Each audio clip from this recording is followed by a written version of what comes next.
coach, Mallory Chapman, and welcome to another segment of Freedom Friday.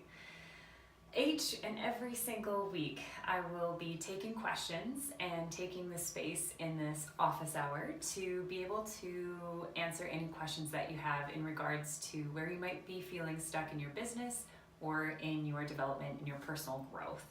So always feel free to shoot me an email at inspire@mallorychapman.com with any question, and every Friday I will be releasing a new video right here on YouTube, all for you, to help you grow, to help you challenge yourself, to help you move through those moments where you're feeling stuck.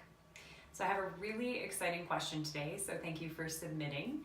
One of my coaching clients asked, I recently implemented a new idea in my business which took a lot of effort and a lot of buy-in from my team.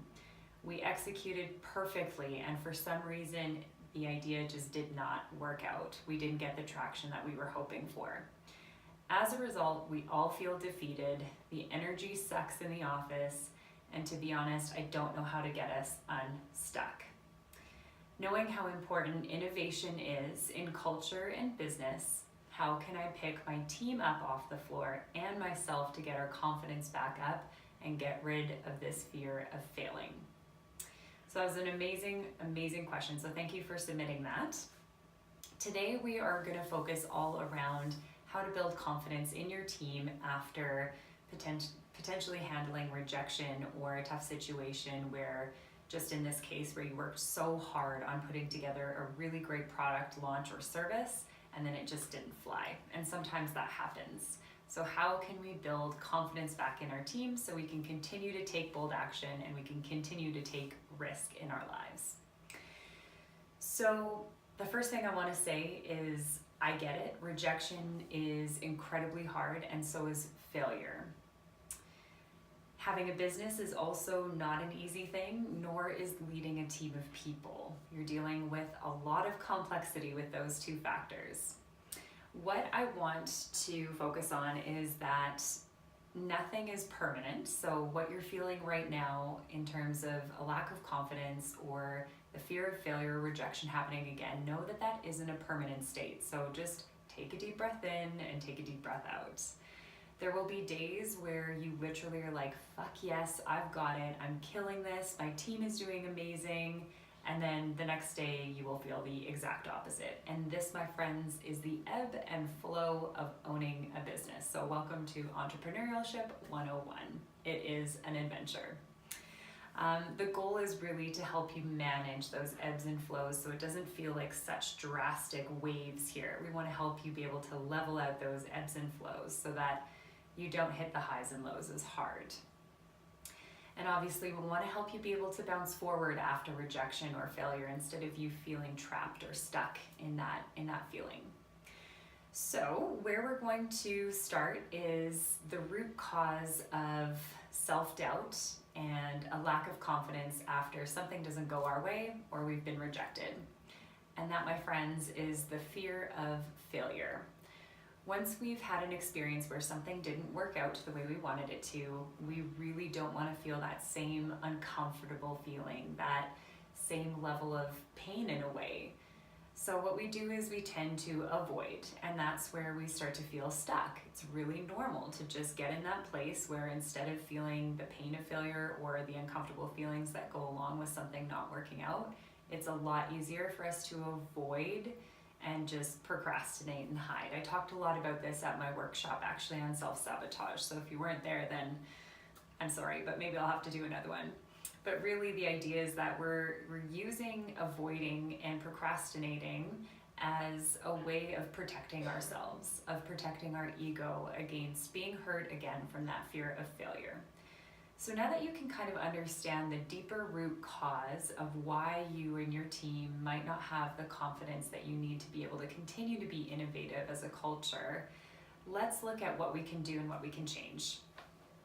I owned a fitness studio for about 4 years, and one thing that I think we did really well, and one thing that I encourage you to do on the other end of this camera, is to adopt this beginner's mindset. So the beginner's mind is all about being able to go into an experience and see it as an experience. So it's not a pass or fail, it's simply just looking at a situation, recognizing that there's opportunity to learn and grow from it. Whether or not you succeed or you fail, you're still going to walk out of it with a new strength, a new skill, and a new perspective on things. And that was something we did really well. We were constantly innovating. In fact, I was the first person in Canada to bring this unique method of working out on an unstable surfboard to an entire country. It was really cool. So with that, we adopted the beginner's mind, knowing that some things will fly, some things just won't, but let's just try things on and not be afraid of the outcome. So I encourage you on the other end of the camera to have a conversation with your team. What does it look like to adopt a beginner's mind? What does it look like to invite the people in your team into being comfortable enough to take the risk and to have the confidence to take the risk and to actually try new things, knowing that it might not work out and it might work out, but regardless, I'm going to learn something out of this experience. The other thing is having room for reflection and to repurpose the idea. So I encourage you to also, in that same meeting, when you encourage your people to adopt this beginner's mind, why not spend that time reflecting on the things that didn't go well, reflecting on where you guys can improve, reflecting on where you actually won, even though the overall situation didn't turn out how you wanted.